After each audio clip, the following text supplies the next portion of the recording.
What do you want?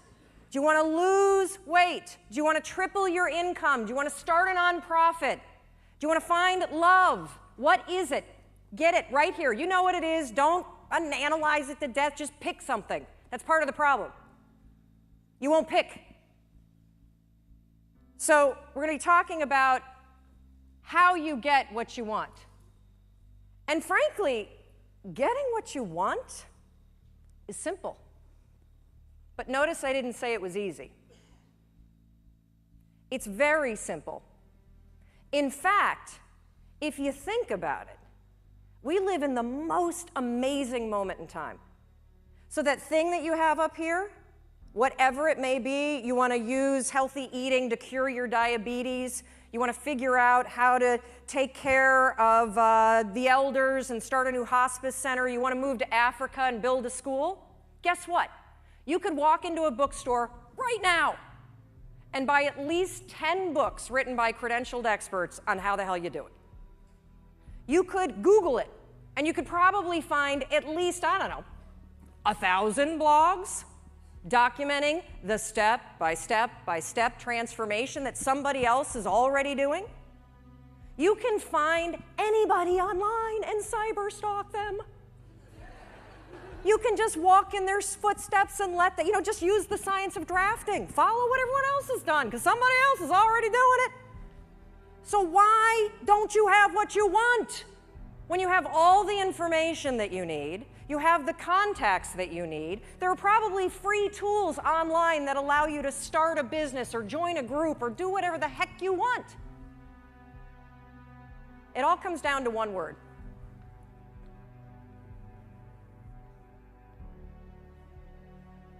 Shut the front door. You know what I'm talking about?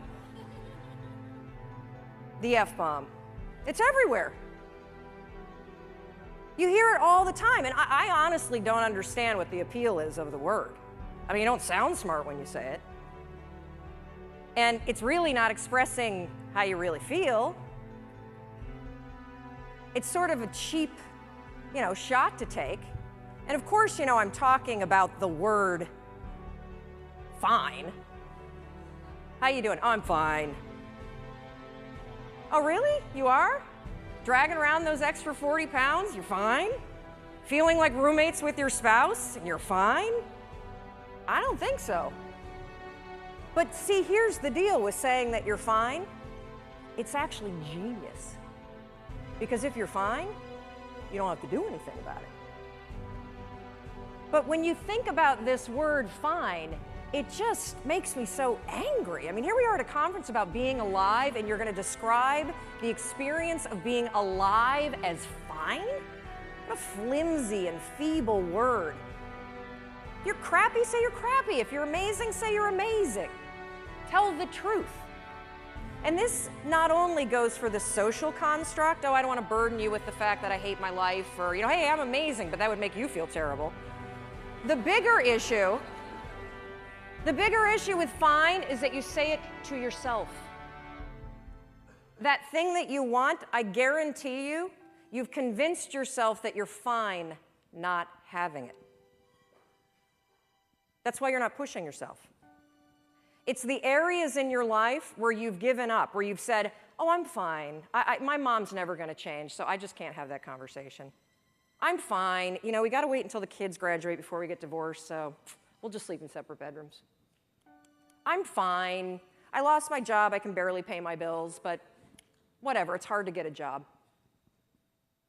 And, one of the reasons why this word also just annoys me so much is scientists have calculated the odds of you being born. That's right. They've crunched the numbers. I see you up there. They've crunched the numbers on you. Yeah, no, you guys standing up, you want to sit down for this. They've crunched the numbers on you being born. And they took into account all of the wars and the natural disasters and the dinosaurs and everything else. And do you realize that the odds of you, yeah, right here, put your computer away, stand up for me, Doug. So the odds of Doug here, turn around, say hi to everybody. The odds, of Doug being born at the moment in time he was born, 1 in 400 trillion. Isn't that amazing? I'm so lucky. Yes. You're not fine, you're fantastic. You have life-changing ideas for a reason, and it's not to torture yourself. Thank you. Thank you, Doug. And you know, Christine was right when she said all of you could be on stage, because all of you, we're all in this category. 1 in 400 trillion. All day long, you have ideas that could change your life, that could change the world, that could change the way that you feel. And what do you do with them? Nothing. And I want you to just think for a minute, because we all have, I love to use the analogy, the inner snooze button.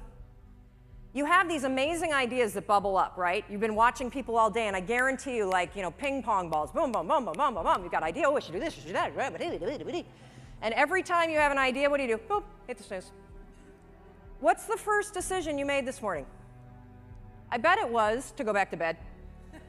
Yep, the first decision today, I'm 1 in 400 trillion, I'm gonna go back to sleep. And I get it. Your bed is comfortable. It's cozy, it's warm.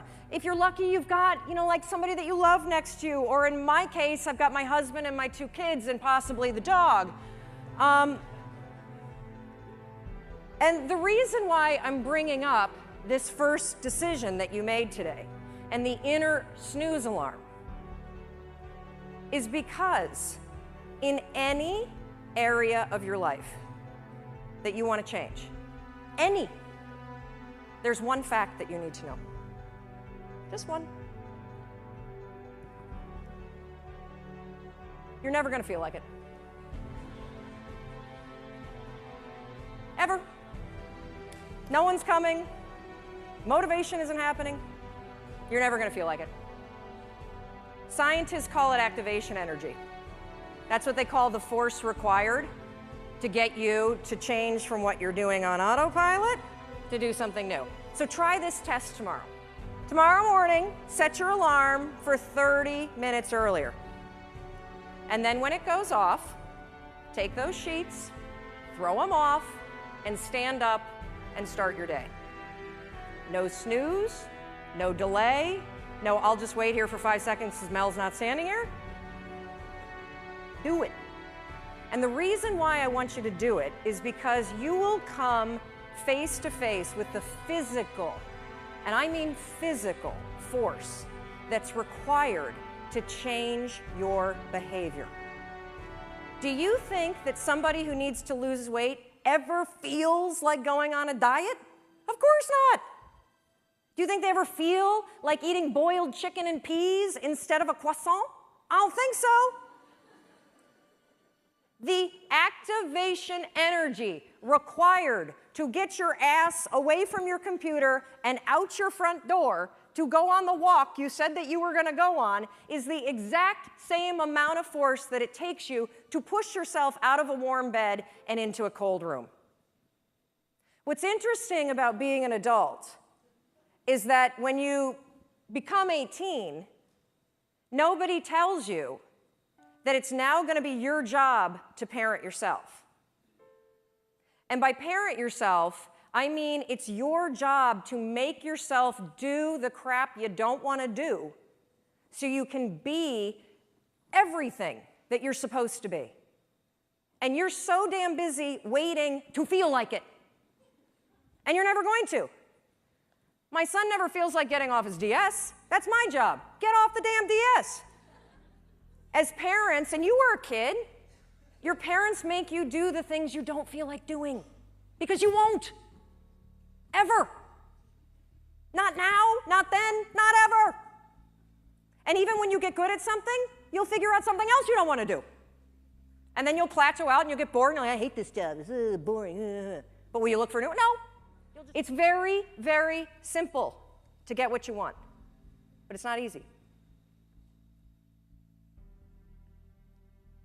You have to force yourself. And I mean force. And the reason why I use the word force, when Roz was up here and talking about the emotion tracking, and she had the picture of the two sides of the brain, I look at the brain the exact same way. Only I describe one side of your brain as autopilot and the other side as emergency brake. That's the only two speeds you get. Autopilot, emergency brake. And guess which one your brain likes better? Autopilot. You've had the experience where you've driven to work, right? And you get there and you're like, oh my God, I don't remember driving here. You weren't drunk. That was your brain on autopilot. It was functioning just at this level. And the problem with your mind is that anytime you do anything that's different from your normal routine, guess what your brain does? Emergency brake. And it has that reaction for everything. Everything. So when I say force, anything that's a break from your routine is going to require force. And if you think about your life, it's kind of funny because we, are kids and then we become adults and we spend so much time trying to push our life into some sort of stable routine, and then we grow bored of it. You wake up at, the same time every day, you have largely the same breakfast, you drive to work the same way, you show up at work, you look busy, you avoid making calls, you update Facebook, you attend a meeting and doodle the whole time, you go back and update Facebook, you make plans for the evening, you look busy some more, then you drive home the same way, eat largely the same dinner, or variety of it. You watch the same kind of media, and then you go to bed and do the same thing all over again. No wonder you're bored out of your mind. It's the routine that's killing you. I have this theory about why people get stuck in life. So most of you have probably taken your basic Psych 101 class and you've bumped into Andrew Maslow's hierarchy of needs. Well, your body is kind of cool because you have these basic needs. And your body is wired to send you signals. If you are hungry, if you need food, what do you feel? If you need water, what do you feel? If you need sex, what do you feel? Thank you. I think when you feel stuck or dissatisfied in your life, it's a signal. And it's not a signal that your life is broken. It's a signal that one of your most basic needs are not being met. Your need for exploration. Everything about your life, about your body, grows. Your cells regenerate, your hair, your nails, everything grows for your entire life. And your soul needs exploration and growth. And the only way you'll get it is by forcing yourself to be uncomfortable. Get out of your head. Your feelings are screwing you. I don't care how you feel. I care about what you want. And if you listen to how you feel when it comes to what you want, you will not get it. Because you will never feel like it. And you need to get outside your comfort zone. It's not about taking risks, it's about getting outside your comfort zone. Those first 3 seconds when you push yourself out of bed, they blow. But once you're up, it's great. Those first 3 seconds when you're sitting here in a studio or a stadium like this and somebody says, get up and come dance, and you think, oh, I should do that. And then you're like, oh.